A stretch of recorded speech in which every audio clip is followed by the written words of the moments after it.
Magandang buhay, andito na naman si Inday nyo. Magluluto tayo ngayon ng breast ng manok, 3 hiwa lang.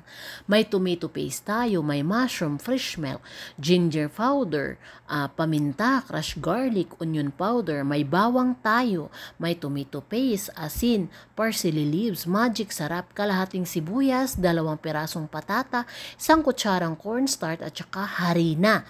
So sa manok, gagayatin natin yan ng maliit, hiwain ng pahaba. So ang unang gagawin natin, pag nagayat na natin lahat ng mga pansahog natin, dito tayo sa manok.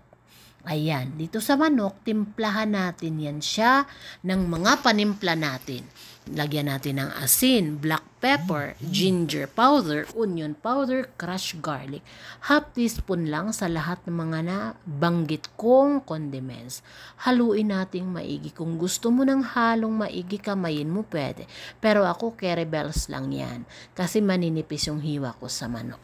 So after niyan, dito na tayo. So, kuha tayo ng frying pan. Lagyan ng mantika or ghee. Pag mainit na, piprituhin na natin siya into golden brown. Golden brown lang kasi lutuin natin siya mamaya. Lulutuin natin siya ulit. Pag golden brown na, kuha na natin yung texture. Ayan na, syempre, hanguin na natin. Ano pang aantayin natin? Masunog pa yan. Sit aside. Kuha tayo dito ng isang kawali. Lagyan ghee or mantika, ilagay natin yung sibuyas. Pag achieve na natin at lumabas na yung aroma ng sibuyas, isunod na natin yung bawang. Yung bawang naman, ganun rin, aroma lang yung palabasin natin.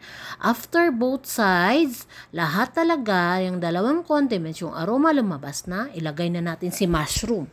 Kinuha natin yung sabaw kasi gamitin natin mamaya. Halo-haloin natin maigi. Takpan natin siya sa mahinang apoy within 3 minutes. After 3 minutes, ayan na. Lutong-luto na. Lagay na naman natin si patatas. Ginayat natin ng maliliit. So, ayan na, haluin din natin. After, takpan natin within 5 minutes ulit sa mahinang apoy. After sa mahinang apoy na 5 minutes, binuksan natin. Pwede na natin yang timplahan. Lagyan na natin ng asin, paminta, magic sarap, kalahating baso ng mushroom soup kanina, at saka yung fresh milk natin, kalahating baso, yung cornstarch, at saka harina na tinunaw. Haluin lang nating maigi. After ng halong maigi sa malakas-lakas na apoy, takpan natin siya ng 5 minuto. After 5 minuto, binuksan natin, ilagay na natin si manok. After ng paglagay, syempre haluin talaga guys. Yung halo hindi mawawala sa pagluluto yan. After ng halo, takpan na naman natin siya within 3 minutes lang. 3 minutes lang, after 3 minutes, ayan na. Kumukulo-kulo na siya. Lagyan natin ng tomato paste para may kunting asim. Kunti lang, asim lang yung achieve natin dyan. After ng halo natin, lagay or takpan muna natin. Panghuli na yung toppings natin. After ng 2 minutes again, binuksan natin, ilagay na natin yung toppings natin, which is green bell pepper at saka yung parsley leaves natin. Lagay lang natin siya sa top.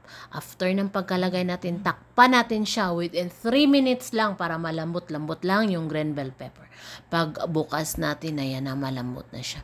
So guys, ready na talaga siya for presentation natin sa mesa natin.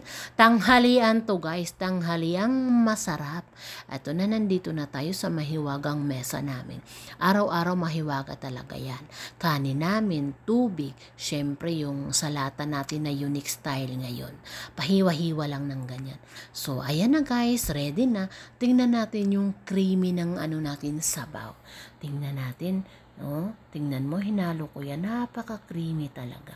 Ang sarap talaga. So, dito na lang.